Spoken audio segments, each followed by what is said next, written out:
कभी वो जवान था, उसका खौफ था। सभी पक्षी उसके डर से पेड़ों की घनी छांव में छुप जाते थे।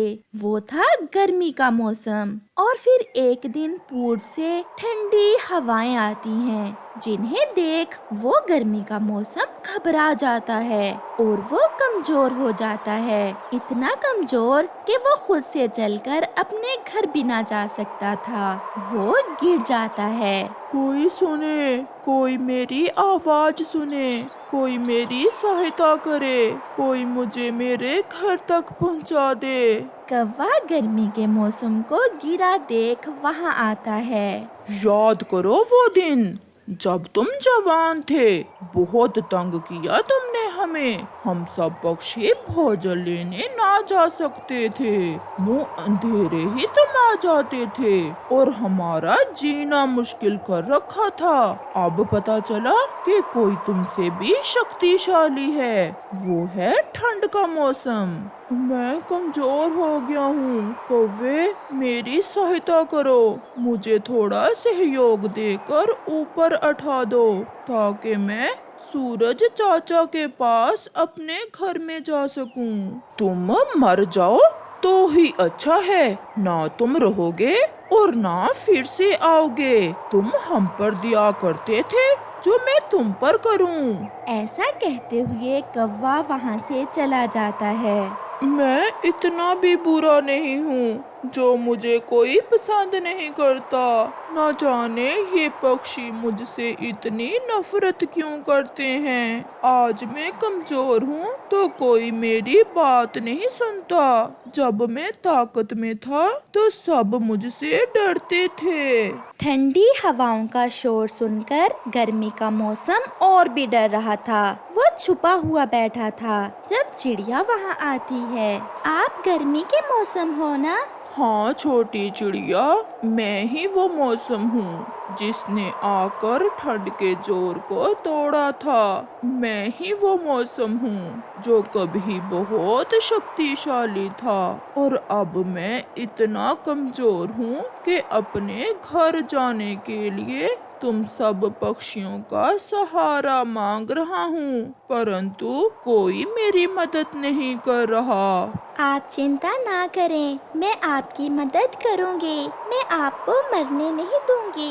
मैं पहुंचाऊंगी आपको आपके घर सूरज चाचा के पास। फिर चिड़िया तुरंत वहाँ से चली जाती है और सब पक्षियों को इकट्ठा करती है। हमें उसकी मदद करनी चाहिए। आज वो कमजोर हो गया है तो क्या हुआ, समय तो सब पर आता है। परंतु चिड़िया, उसने हमें बहुत सताया है। मैं गर्मी के मौसम की मदद नहीं कर सकता। अगर गर्मी का मौसम न आता तो हमारे लिए गेहूं कैसे पकता? अगर गर्मी का मौसम न आता तो हम आम कहाँ से खाते? मैं साथ दूंगा चिड़िया आपका, क्योंकि मैं जानता हूँ कि मिर्ची हमेशा हरी रहती, कभी लाल ना होती अगर गर्मी का मौसम ना आता। ये सुनकर कबूतर भी बोलता है, बात तो तुम्हारी ठीक है। तरबूज भी तो गर्मी का मौसम ही देता है। मैं भी आपका साथ दूंगा। सबकी बात सुनकर कौवा बोलता है, अगर तुम सब गर्मी के मौसम को उसके घर पहुंचाना चाहते हो तो तुम बड़ी गलती कर रहे हो।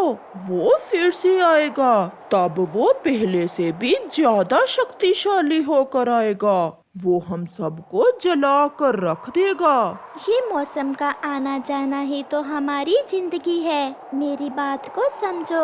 अगर ठंड आती है तो वो भी हमारे लिए कुछ ना कुछ लेकर आती है। और गर्मी से इतनी नफरत क्यों, जबकि गर्मी तो हम गरीब पक्षियों को सूखी लकड़ियाँ भी देती है, जिससे हम अपने लिए घर बनाते हैं। कौवे, चिड़िया ठीक कह रही है। याद करो वो दिन जब सर्दियों के मौसम में तुम्हारा घर टूट गया था और तुम्हें कहीं से सूखी लकड़ियां नहीं मिल रही थीं। और फिर जैसे ही गर्मी का मौसम आया तो तुम्हें सूखी लकड़ियां मिल गईं।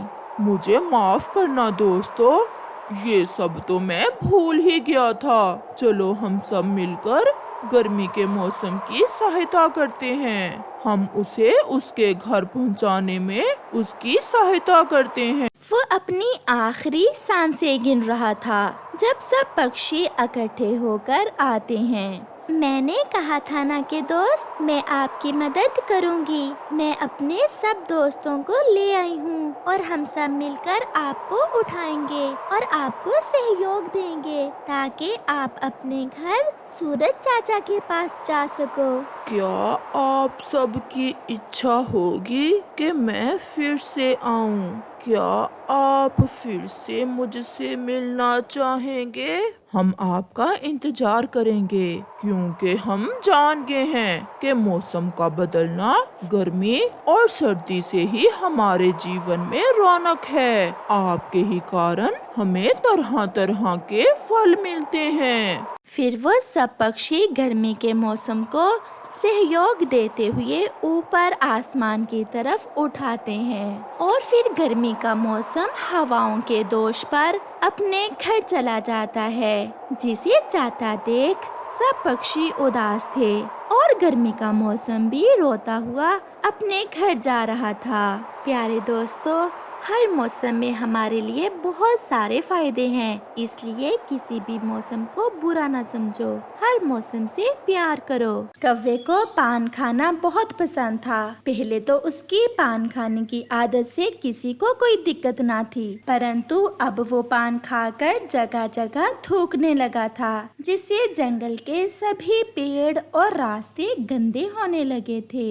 एक दिन चिड़िया रानी अपनी खिचड़ी बना रही थी। मेरी खिचड़ी पककर तैयार होने ही वाली है। आज मैं अपने दोस्त तोते और कबूतर को भी बुलाऊंगी और हम सब मिलकर खिचड़ी खाएंगे। चिड़िया ऐसा सोच ही रही थी कि ऊपर से कौवा गुजरता है और वो पान खाते खाते नीचे थूक करता है, जो सीधा चिड़िया की खिचड़ी की हंडिया में गिरता है। कौवा को पता ही नहीं चलता और वो गुजर जाता है। अरे ये क्या, वो दुष्ट कौवा तो मेरी खिचड़ी में पान वाला थूक गिरा गया है। उसने मेरी सारी खिचड़ी खराब कर दी। कितनी मेहनत से मैंने ये खिचड़ी बनाई थी। चिड़िया रोने लग जाती है। फिर चिड़िया तोते और कबूतर के पास जाती है। तोते भैया, अब तो हमें उस दुष्ट कौवे को पान खाकर जगह जगह थूकने से रोकना होगा। आज फिर क्या कर दिया उस कौवे ने? मैंने बहुत मेहनत से खिचड़ी बनाई थी और वो कौवा जाते जाते पान खाते हुए मेरी हंडिया में थूक कर गया है। चलो हम जाकर उसे समझाते हैं। अगर उससे ना रोका तो हमारे पूरे जंगल को गंदा कर देगा। फिर चिड़िया कबूतर और तोते को साथ लेकर कौवे के घर जाती है। कौवे, अगर फिर हमने तुम्हें पान खाकर जगह जगह थूक करते देखा तो हम सब मिलकर तुम्हें अपने जंगल से ही निकाल देंगे। मेरे पान खाने से तुम्हारा क्या नुकसान होता है? मैं पान अपनी जेब से खाता हूँ, तुम सब थोड़ी मुझे पान लेकर देते हो। सारे पेड़ तुम्हारे थूक से गंदे हो रहे हैं। फूलों पर भी तुम्हारे पान वाले थूक के दाग हैं। और तो और तुम अपने शरीर पर भी पान वाले थूक को देख सकते हो। और आज तुम मेरी खिचड़ी वाली हंडिया में भी थूक आए हो। हम तुम्हें ऐसा नहीं करने देंगे। जो करना है कर लो, मैं तो ऐसा ही करूँगा। ऐसा कहते हुए कौवा फिर से पान वाला थूक करता है, जो सीधा कबूतर के ऊपर जा गिरता है। दुष्ट कौवे, तुमने मेरे ऊपर थूक कर दिया, मैं नहीं छोड़ूंगा तुम्हें। ऐसा कहते हुए कबूतर कौवे से लड़ाई करने के लिए आगे बढ़ता है, तो चिड़िया और तोता उसे रोक लेते हैं। नहीं कबूतर भैया, हम इस कौवे से लड़ाई करने नहीं बल्कि इसे समझाने आए हैं। अब भी सुधर जाओ। ऐसे दूसरे पक्षियों को तंग करने से आखिर तुम्हें क्या मिलता है? ये जंगल मेरा, जहाँ मेरा जी चाहेगा मैं वहीं थूक करूँगा। अगर कोई मुझे रोक सकता है तो रोक ले। पक्षी कौवे से कमजोर थे और वो कौवे से डरते थे, इसलिए वो वहाँ से चले जाते हैं। अब तो कालू कौवा और भी बिगड़ गया था और वो हर जगह थूक करता।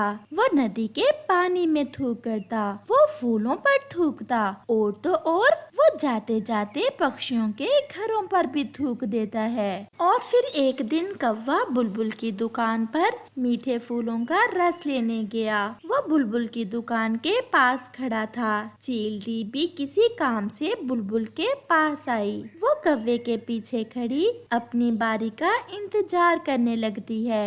बुलबुल बुलबुल, ये लो 5 रुपए और मुझे मीठे फूलों का रस दे दो। बार बार थूकना अब कौवे की आदत बन गई थी और वो देखे बिना पीछे थूक देता है, जो सीधा चील के मुंह पर जाकर गिरता है। अरे दुष्ट कौवे, तुम्हारी इतनी हिम्मत, तुम मेरे मुंह पर थूक करो, मैं अभी तुम्हें सबक सिखाती हूँ।